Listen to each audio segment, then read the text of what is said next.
അങ്ങനെ ഈ രസമൊക്കെ ആർക്കാണ് ഇഷ്ടമില്ലാത്തതല്ലേ. ഞാനൊക്കെ പണ്ട് സ്കൂളും കോളേജെല്ലാം പഠിക്കുന്ന ടൈമിൽ കിച്ചൻ്റെ നേരെ പോകാത്ത ഒരാളായിട്ടുണ്ട്. പിന്നെ ഇപ്പോൾ മാരേജായി പിന്നെ സ്വന്തം ഉണ്ടാക്കി തിന്നുന്ന ഭയങ്കര ടാസ്ക്കാണ്. അത് ഒറ്റയ്ക്ക് ഉണ്ടാകുമ്പോൾ എന്ത് ചെയ്യാനാ. അങ്ങനെ ഇരിക്കുമ്പോഴേ വിചാരിച്ചു തട്ടിക്കൂട്ട് ഒരു രസം ഉണ്ടാക്കിയാലോ എന്ന്. ഭയങ്കര ഈസിയാണ്, അതെല്ലാവർക്കും അറിയുന്നതായിരിക്കും. ഈ ഞങ്ങളിൽ പറയും പുളിക്കറിന്ന്. അങ്ങനെ ഒരു പുളി വെച്ചിട്ടുള്ളൊരു തട്ടിക്കൂട്ട് രസം ഒന്ന് ഞാൻ ഉണ്ടാക്കി. അപ്പോഴാണ് ഉമ്മൻ്റെ ഓർമ്മ വരുന്നത്.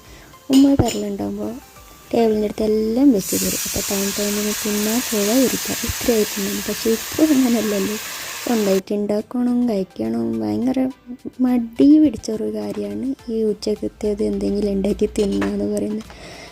അങ്ങനെ ഞാൻ ഉണ്ടാക്കിയൊരു തട്ടിക്കൂട്ടൊരു 5 മിനിറ്റിൻ്റെ ഒരു രസം.